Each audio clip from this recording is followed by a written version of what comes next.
जादुई किताब। किसी छोटे से गांव में राघव नाम का एक होशियार और जिज्ञासु बच्चा रहता था। राघव को किताबें पढ़ने का बेहद शौक था। वह दिन भर पुराने संदूकों और अलमारियों में किताबें ढूंढता रहता।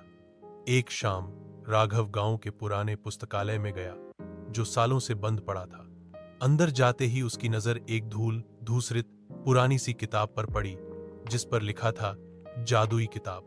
राघव ने जैसे ही किताब खोली, उसमें से एक सुनहरी रोशनी निकली और कमरे में फैल गई। राघव हैरान होकर देखने लगा कि किताब में लिखे शब्द चमकने लगे और उसमें से एक नीली तितली उड़कर सीधी राघव के कंधे पर बैठ गई। किताब में लिखा हुआ जादुई जंगल जैसे उसकी आंखों के सामने उभरने लगे।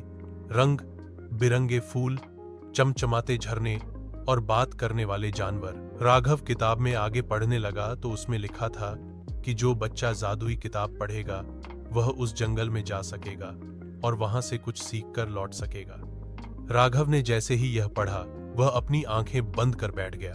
अचानक उसकी आंखें खुलीं तो वह एक जादुई जंगल में खड़ा था। जंगल में एक सफेद खरगोश मिला, जो उससे बोला, राघव, तुम्हें यह सीखने लाए हैं कि जीवन में नेक दिल और दूसरों की मदद करने का कितना महत्व है। खरगोश राघव को जंगल में ले गया, जहां एक गिलहरी नदी में डूबने वाली थी।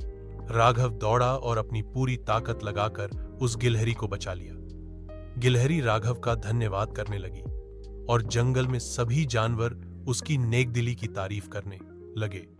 राघव को तब एहसास हुआ कि दूसरों की मदद करने में जो सुकून है, वह जीवन में सबसे बड़ा जादू है। तभी जंगल में एक चमकदार द्वार खुल गया। राघव उसमें से होकर लौट आया और सीधा पुराने पुस्तकालय में बैठा हुआ मिला। जादुई किताब अब साधारण सी लगने लगी, मगर राघव जान गया कि यह साधारण सी किताब नहीं है।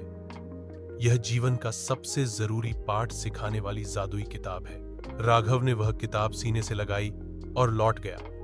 उस दिन से राघव गांव में सभी बच्चों और जानवरों की मदद करने लगा। सभी उसकी नेकदिली और बहादुरी की तारीफ करने लगे और राघव भी खुश रहता, क्योंकि वह जान गया था सच्चा जादू दूसरों की मदद करने और नेक दिल रखने में ही बसता है। कृपया लाइक करें, सब्सक्राइब करें और बेल आइकन दबाएं।